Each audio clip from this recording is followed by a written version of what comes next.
So as a kid growing up, my parents didn't really give me any sort of allowance like ever. In our household, our allowance was the roof above our head and the food on our plate, which I absolutely hated as a kid. I literally had no way to make money because obviously like I'm 5 years old. And if my parents weren't going to give me money for free, then how in the world was I supposed to buy stuff for myself? And no, my parents barely wanted to buy me anything either. They would maybe get me birthday presents and stuff for the holidays, but if I asked for a toy at the store, I would get a hard no. And honestly, as much as I didn't like that as a kid, I'm actually really happy that's the way they raised me. A lot of parents have different ways of raising their kids. There's not really one that's better than the other, but I think that the way my parents raised me kind of worked out for me in the end. You kind of learn with what you have as you go either way. But the reason I'm happy about them kind of teaching me that early on was because it made my work ethic a lot higher. I realized I had to work for my own stuff in a way and that I couldn't just get stuff for free. So I think that's made me a much harder worker, but it still sucked because I didn't get anything. I can't really complain too much though. I did get a lot. I'm very grateful for what I did have. My parents worked super hard and I was kind of a spoiled kid, you know? I would ask for everything. So it makes sense why they didn't give me everything I wanted. They probably just wanted to teach me a lesson, to be honest. But since I wasn't getting allowance as a kid and I wasn't getting money for free, I had to find my own ways to make money. And so after waiting a long time, I actually eventually got my own computer. This was around like maybe 9 or 10, which is really young to get a computer. I know that. I'm not saying I wasn't spoiled, but it was this poopy little laptop that barely ran Minecraft at like 20 FPS. I worked with it though, and I started making YouTube videos, not really for money in a way. It was more just because I really liked it. And I've already told the story before, but I started doing really well on YouTube at an early age. I think I was around 11 or 12 when I actually started getting views and started making money, which is honestly a really young age to make money on YouTube. But I started posting every day and I was making probably about $100 a month, probably $200 a month, which at 11 years old or 12 years old is a lot of money. But unfortunately, I couldn't keep that grind up and I wasn't really able to upload every day. My views started going down and down, and then eventually I wasn't really making much. I was probably making like $30 a month at a certain point, which ended up in me kind of straying away from YouTube and not really doing it anymore. Now I'm probably around 13, 14 and I'm finding other things to do. I tried searching it up all the time on the internet, like how to make money as a kid, but it would never be useful stuff that I could actually do. They would talk about like lawn mowing or opening a lemonade stand or babysitting. And dude, I'm like 13 years old. I can't do any of this stuff. I don't have the resources to do that. Where am I gonna get a lawnmower from? And dude, who buys from a lemonade stand? There was like nobody in my neighborhood that walked around. So if I opened my own lemonade stand, I wouldn't make anything. Plus, you gotta get actual lemonade. How do I buy that? Okay. My parents weren't gonna help me. They were way too busy with work. And then there was other stuff like washing cars or like knocking on people's doors and selling them stuff. But you don't really understand that you can't really do that when you're just like 12 or 13 years old. It's much harder than it sounds, okay? I needed a way to make money that was much easier. So I started going online and searching up surveys that actually pay you when you complete them. But in the end, they never actually paid me, like no matter what. I don't think I've gotten a single dime off of an online survey. I think they were mostly just scams. I probably got my information grabbed at one point and now all of them just know who I am. But nothing really worked. I couldn't find ways to make money. I wasn't old enough to get a job until I actually came up with one way to start making money. And it sounds kind of dumb now, but I actually sold drawings at school. I think it was like middle school. I would make drawings of people's names in like some cool bubble font and color it all in and everything, and I would make them pay me like $2 or $3. The thing is, I didn't really do it all myself. I got an iPad under my piece of paper and I would just trace like big letters on Google. So all in all, it was kind of a fraud situation. I'm not really proud of it, but I mean, I still did all the coloring myself and like the spacing. I ended up not really like doing that much longer because I realized once you sell to someone once, you can't really sell them another drawing. They don't really care. Also, kids in middle school just don't have money. Maybe they have the lunch money that their parents give them, but other than that, they don't have jobs either. Everyone else is struggling just the same amount as me. And I bet like half the people watching this video can relate. There's a lot of us that just don't get an allowance, and that's not like a bad thing. If you do get an allowance, you should be very happy about it and use it to your advantage. You could buy certain things that we couldn't as a kid. But either way, what I'm saying is not one thing is worse than the other. You still kind of learn either way that you can't really just make money for free. You know, people that do get allowances eventually stop getting allowances when they turn like maybe 11 or 12, and then they got to get their own jobs. So we're all kind of stuck in the same boat at a certain point. Anyways, that wasn't doing well, so I kind of had to start finding ways to make money online. And the way I decided to do that was by playing games. I remember I was hopping on Fortnite all the time and I was trying to grind for those tournament cash cups. I heard about people making like $200 just by playing in one tournament on Fortnite. So I started grinding that game every day. I would even play with Shady all the time and we would try and get really good, which we were pretty good. I ended up entering some sort of tournament at the mall near my house. That was for Fortnite, and I entered it with like my brother and a few of his friends. I think we ended up getting first place and like $100 gift card for Windows products, I'm pretty sure. I don't really fully remember, but it was honestly pretty easy, and I did that for every game. I did it for Rocket League too. Me and my friends would enter Rocket League tournaments all the time, and although they only paid us in gift cards, it was still a lot of money, and I could use it to buy other cool stuff. And even if you got like second or third place, you wouldn't necessarily get money. They would like give you some other prizes surprises. Like I got a little Rocket League ball toy or like some cool plushies. I don't know, just a bunch of weird stuff, like a little speaker. But after a while, you kind of realize that a lot of people are better than you at the game. So kind of being a pro in Fortnite is a lot harder than it sounds. I'm not saying it's easy, but I just don't think it was for me. So I kind of stopped doing that. But the one thing that really stuck was after that. Since I still needed ways to make money, I actually just asked my brother if he had anything to do for me. And trust me, if you have an older sibling that's at least like 18 years old, offer to be their assistant. Because even though they're gonna underpay you and they're gonna lie to you, at least you're making money. I would do my brother's chores for like 20 bucks. He would pay me so much money just to clean the dishwasher. And like, I'm fortunate enough to have that older brother who did that. But literally anytime he needed something done, he would get me to do it. So my parents would call down my brother, tell him to clean the living room or clean the kitchen. And then he would come up to me and say, hey, if you could do this chore for me, I'll give you 10 bucks. And I was like, yeah, I already know how to do chores around the house. That's super easy. I would do it. It would take me like 30 minutes and I'd make 10 bucks so easily. That was probably the best way I made money because I could do it for my own house. I knew my boss. I knew he wouldn't try and scam me. And I was actually making good money from it. Like at certain points, I was making like 20 bucks a day, 30 bucks a day. That's all I needed. But it came to a point where it was actually working so well that I did a deal with my brother, okay? I really wanted this monitor for gaming because I was a Fortnite tryhard, okay? I wanted this monitor that was 240 hertz. And if you don't know what that means, it just means it's a really fast monitor. And back then, 240 hertz meant you had the best one in the world. But this monitor was 400 bucks. It was literally one of the most expensive monitors you can buy, and I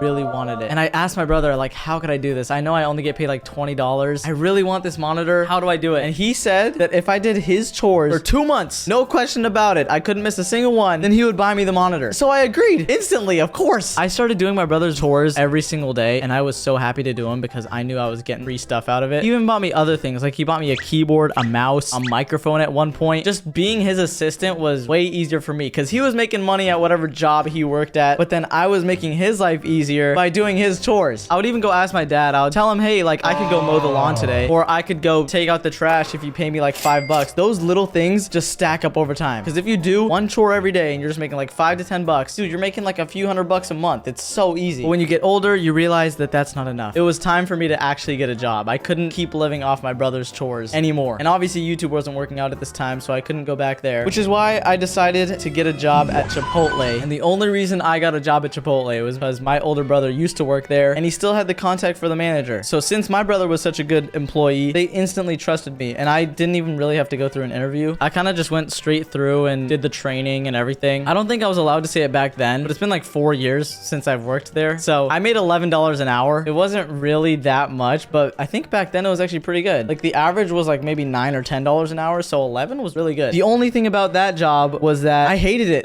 It was not fun. Don't get me wrong, Chipotle, I'm so glad they hired me and the people there were awesome. I never got treated wrong by any of the employees or anything, but the customers were the worst part about it. When you have a bunch of angry adults coming after their lunch break demanding for food and they're all just very hungry and angry and you're just like a 14-year-old kid, you don't know what to do. But there was literally circumstances where there would be a 40-year-old man getting mad at me because he didn't get enough rice on his bowl. And I'm just sitting there like as a 15-year-old wondering what I did wrong. I remember it was my first day on the job once. I put like a spoon of rice in the bowl and this lady instantly gave me the attitude. She was like, what, are y'all rationing out here? I was like, no, I don't know what to do. This is my first day. Like there's no way you can be that harsh on me as a kid. Either way, it wasn't as bad as I'm making it sound. I'm making it sound like it was the worst thing in the world. It really wasn't. It was just like a regular job. I just didn't like dealing with customers. I didn't really think it was my thing. I envied the people in the back who could just make the food and put their headphones in. I had to actually be at the front there listening to a person decide what they want for hours at a time. But oh my goodness, when the lunch rush started, it was the worst thing in the world. The line would literally go out the door and I would see that. So I would be like, okay, this literally isn't gonna end for another couple hours. Like when am I gonna get my break? I have no idea. And even then, when I did go on break, I didn't have my own car. So I would go to the back and just eat chips and salsa because I couldn't go get food anywhere else. And God forbid, I'm not spending my money anywhere else. If I'm only making $11 an hour, I'm saving every single dollar of that, okay? This was also during the COVID era, so we had to wear masks on our face and everyone else that came in the store had to wear a mask as well. My manager made sure to ingrain that in us, that every customer has to wear a mask or they're not getting served, which I was happy about because I was like, okay, I don't want to get COVID. Like I'm definitely going to tell them to wear a mask. So anytime I saw someone come in without a mask, I would instantly tell them, hey, you need to have a mask on because I can't serve you. A lot of them would agree and they just pull it out of their pocket and put it on. But some of the people would just disagree so hard. It was like impossible for them to put on a mask. And I was like, dude, come on. Why you got to make this so hard on me? Like it's what my manager told me. It's not my fault. But I remember there was this one guy that came in. He was like some sort of construction worker. He was not not having it at all. Like, I told him, you got to put a mask on or I can't serve you. He just refused to put a mask on. So I was like, okay, like, you can leave then. This guy just did not leave. He just stood at the front and just kind of crossed his arms, like, kind of like this, and just waited there. And so I kind of stared at him. I wasn't going to serve him. And I was like, you're kind of blocking the line. And then he was like, let me speak to a manager. Yeah, he was a male Karen. So I went to the back. I got my manager out. She started speaking to the guy. And I'm like, yes, this is going to be so awesome. She's going to kick him out. He's going to be unhappy. He's not going to want to mess with me ever again. And then she comes back to me and she's like, okay, just serve him his food. And I'm like, bro, what? There's no way you want me to fold like this. Like, I just stared at this guy and told him he's not getting his food because I was standing my ground, but now I have to make the food for him. That's like the worst feeling in the world. Like, at least have my manager make the food. Either way, he kind of just like had a stupid smile on his face. Like, he just won some sort of battle, even though I'm like 15 years old. And he was just smiling with his crossed arms while he watched me making his food. And at that point, I was just so done with it. I was like, dude, I don't deserve to be here. I work too hard. They put me at the front too much. In a way, it was kind of bad that I showed my work ethic because, dude, if you show how much of a hard worker you are, good for them because they're just gonna stick you right in the front. Either way, though, I'm grateful to have that job. I just really didn't like it, as you could tell. The customers are the worst part of any sort of fast food job or retail job or anything. Dealing with customers is the worst because they always, for some reason, blame the employee. Like, if we're out of steak, why are you getting mad at me? I don't make the steak. I don't order it and make sure it's in stock. That's not my job. Every time I see someone get mad at a worker, it makes me mad because I know exactly what it's like to be on the opposite side of that. So now every single time I go to a store and a worker tells me, hey, like, we can't do this, like, I completely understand because that's not their fault. That's definitely someone else's fault in the back. And maybe you can yell at the manager, but don't yell at the person who's serving you. They're just lucky that I was a nice person, okay? Any other person would go in the back and spit in their food. Some people are gross. But yeah, at least I can safely say that. I have never done that. I've never even thought about spitting in someone's food. That just grosses me out. And it makes me think about if that were to happen to me, I would just hate it. So I try and be as nice as possible to anybody who makes my food because you don't know what they're doing in the back there. Be very careful about that. Either way, like, I couldn't just quit Chipotle immediately because that was my only job. It was how I made money. So I had to find some other way to make money while still keeping my job at Chipotle. And I noticed that at that time, every time I would go home, I would just play video games and play Minecraft all day or watch Minecraft YouTube. So I was like, you know what? Why don't I start making videos again? Okay. I feel like I could totally make money on this. Why don't I just try it out? So I tried it out. It wasn't really doing too well. I was trying to daily upload and then I realized that I really just wasn't enjoying it. I was kind of forcing myself to make videos at a certain point and they weren't performing how I wanted. And I realized now that it's because you can't just really go on YouTube and expect to do well immediately. If you go in with that mindset, then you're gonna get nowhere. You kind of just have to go in and enjoy it straight from the start and literally just love what you're doing. And that's exactly what happened to me. I kind of came back to YouTube maybe a few months later. This time I didn't really care about the money. I kind of just wanted to do it for fun. And I kind of just wanted to make videos because it was a hobby of mine. So I started making those videos and coincidentally, that's when they started doing well. And so I was like, okay, like this is actually kind of feasible now. I'm gonna put a lot more time into this. So every day I got home from my job at Chipotle, I would start working on these videos. And keep in mind, I was going to school at the time. I didn't just have free time outside of work. Like I was doing school, my job, and YouTube all at the same time. But the YouTube part was honestly just really fun for me. So I didn't count that as work, even though like I had to edit all the videos and make the thumbnails and everything. I didn't really care. I enjoyed it a lot. And so it got to a point where I was making about like $2,000 a month just off playing Minecraft and making videos. So at that point, I knew it wasn't really something that I could bank on and like retire off of. Like 2,000 a month is good, but it's not amazing. You're not gonna live as a full adult making 2,000 a month unless, you know, you don't have a family or something. But I still decided to quit. I still quit Chipotle and I left immediately. And I was like, you know what? I really just want to take this and keep doing it because 2,000 a month was already more than what I was making at Chipotle. Yes, it was nice to have two separate jobs to make income off of, but I really just didn't want to do that Chipotle job. And I was like, my time is much better spent doing what I love, which if you don't know already, when you find something that you love doing, it is so much more worth it to put all your time into that, because I was putting a lot of time into my job that I hated and it was getting me nowhere. Like I wasn't really making more money at a certain point. So what's the point in staying there when I could work on something that might actually make more money if I grow it more, if that makes sense? So I started doing a lot more videos, posting on my old channel, which is called Dead Fear. It's still up right now. You can even see it. I went from spending like 5 hours a day to literally 12 hours a day on YouTube for probably a straight year. And that's kind of when I started Cash as well, because I realized I really wanted to have fun again. So when I started Cash, I was probably having 16-hour days without realizing it. I would literally wake up, plan my videos and record them with Nico and then go to sleep. And I'm not even kidding. It was the most fun I've ever had. Like no joke. It really did not feel like a job at all. It literally just felt like I was doing what I love. And that's kind of just how you know at a certain point that, hey, you don't have to work to make money. But I think you still kind of have to go through those experiences to realize that. I think if YouTube did well right from the start when I was like 11 years old, I wouldn't have realized how good I had it because I never worked those other jobs. So in a way, you kind of have to go through those tough times and learn who you are and what you like so that you can eventually find yourself, because then you won't really take it for granted and you won't do any of that. Now, I know a lot of you are probably curious about how much I make now on cash, and the only reason why I'm hesitant to say that is because I don't want to seem like I'm bragging or something. In a way, I don't want to come off that way, but I feel like I'm kind of obligated to tell you guys. So you know what? If you want to know how much I make, then I'll reveal it right as this video goes live. I'm gonna post on my Instagram story a screenshot from YouTube Studio. That's how you see like how much money you make and how many views you get. I'll post a screenshot there only for 24 hours and it'll show how much money I make. Now, it might only show if you follow me, so you might have to follow me first and then you should be able to see it. It'll probably be really quick, but if you really do want to see that, you know what? I'll do it. Who cares? It's only gonna be up for 24 hours, so if this video is over like a few days old, you probably can't see that anymore. Make sure to follow me on Instagram if you haven't already. It's at Cash on YT, and if you want to watch another video, click one on your screen right now. I promise they're really good, and I'll see you all in the next one. Peace.